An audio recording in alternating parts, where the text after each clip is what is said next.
जय हिंद दोस्तों।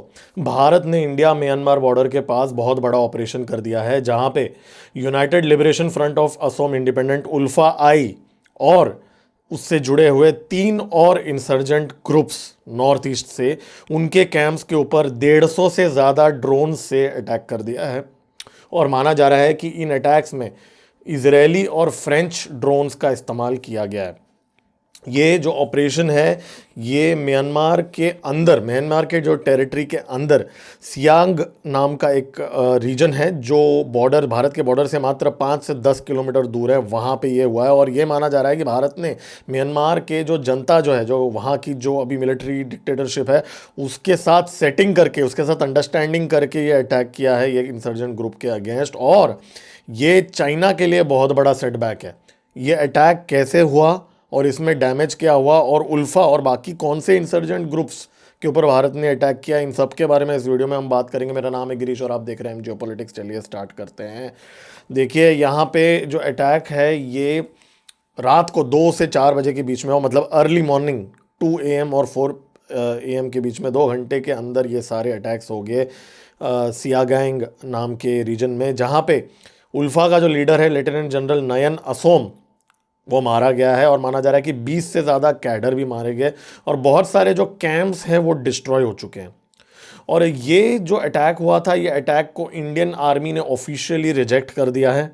Indian army ने ये कंफर्म किया है कि भाई उन्होंने ऐसी कोई भी ऑपरेशन लॉन्च नहीं की। लेकिन उल्फा ने ये कंफर्म कर दिया है, उल्फा ने एक स्टेटमेंट भी रिलीज़ कर दिया है ये बोलते हुए कि भाई उनका जो लीडर है, ये उनका एक लीडर था, उसका जनाजा चल रहा था और उस जनाजे के ऊपर ये ड्रोन्स से भारत ने अटैक कर दिया। और उल्फा ने ये चीज़ कंफर्म कर दिया है और कुछ इंडिपेंडेंट न्यूज़ आउटलेट्स ने भी ये चीज़ कंफर्म कर दिया है। सिर्फ उल्फा ही नहीं बल्कि 3 और मिलिटेंट ग्रुप्स के ऊपर भी भारत ने अटैक कर दिया। उनका नाम अगर मैं बोलूँ, NSCNK, मतलब NSCNK का फुल फॉर्म है national socialist council of Nagaland, जो नागालैंड का एक अलग कंट्री चाहता है नॉर्थ ईस्ट के अंदर। और जो दूसरा इंसर्जेंट ग्रुप है national democratic front of Bodoland, जो बोडोलैंड चाहता है एक अलग देश। और फिर कमातापुर लिबरेशन ऑर्गेनाइजेशन KLO, जो कमातापुर जो वेस्ट बंगाल और असम के कुछ रीजन्स है उसको अलग प्रांत बनाना चाहता है, कंट्री बनाना चाहता है। ये सारे जो इंसर्जेंट ग्रुप्स हैं ये एक UNLFW, एक United Liberation Front of western south east Asia नाम के एक कोएलिशन का पार्ट है।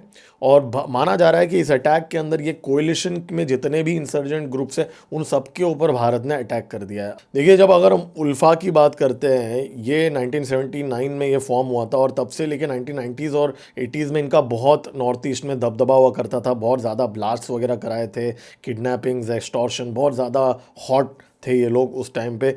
लेकिन 2012 में ये स्प्लिट हो गए। जो उनका अरबिंदा राजकोवा करके उसने सरेंडर कर लिया था और गवर्नमेंट के साथ एक पीस टॉक्स कर लिया था।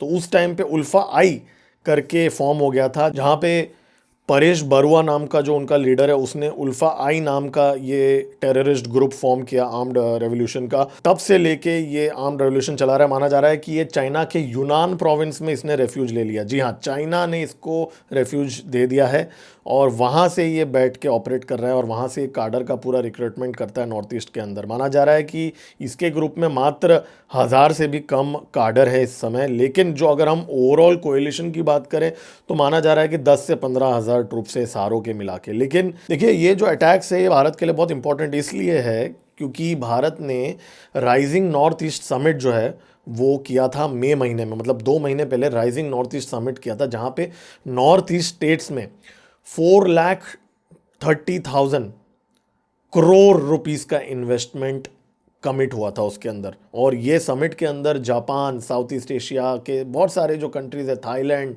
इंडोनेशिया, सारे कंट्रीज़ से ऑफिशियल्स आए थे।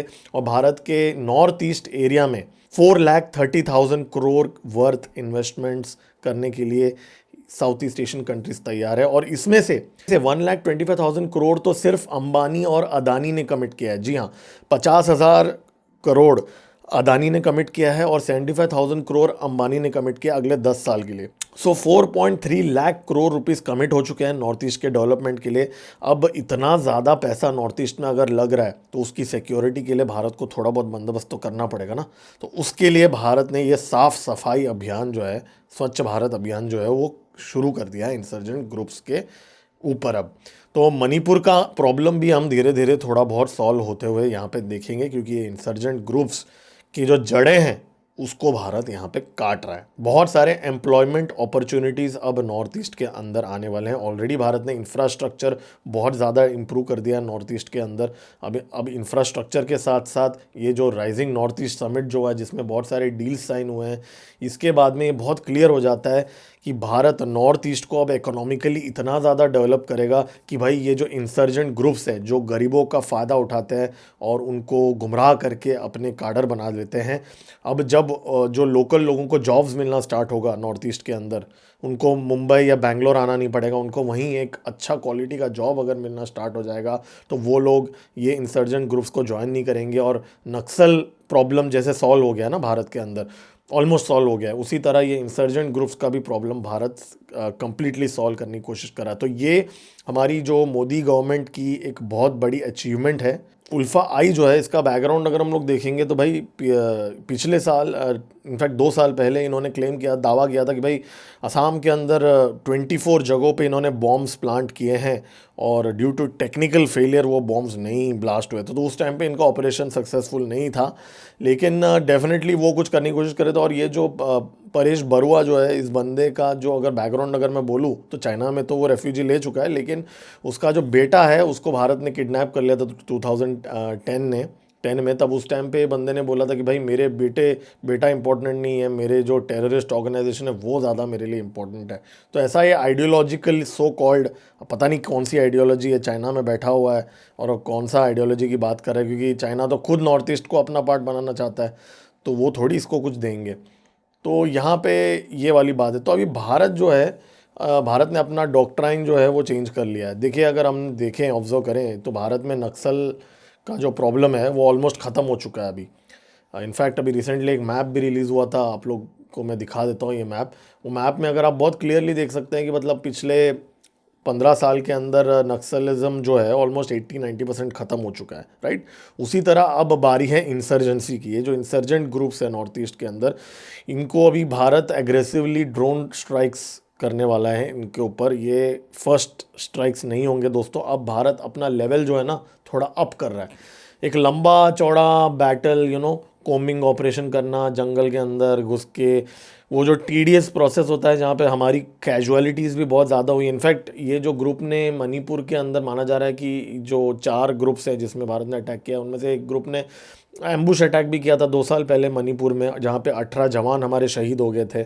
तो ऐसे टाइप के जो लॉन्ग कोमिंग ऑपरेशन करने से अच्छा ऐसे कैंप्स के ऊपर ड्रोन स्ट्राइक्स करना, इंटेलिजेंस गैदर करके, ये एक बहुत ही वायबल स्ट्रैटेजी भारत के लिए अभी बनती जा रही है। स्पेशली जब हमारे पास टेक्नोलॉजी है, तो डेंस फॉरेस्ट के अंदर ये ड्रोन्स सर्वेलेंस ही नहीं बल्कि अटैक मोड के लिए भी ये काफ़ी यूज़फुल होने वाली है। तो ये बहुत ही इंपॉर्टेंट, महत्वपूर्ण ऑपरेशन था भारत के लिए।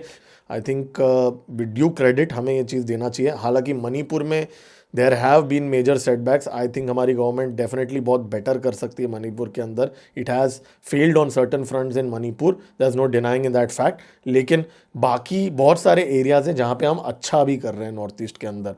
तो दोस्तों, मैं अगला वीडियो ये बनाऊंगा, मिलते हैं अगले वीडियो में।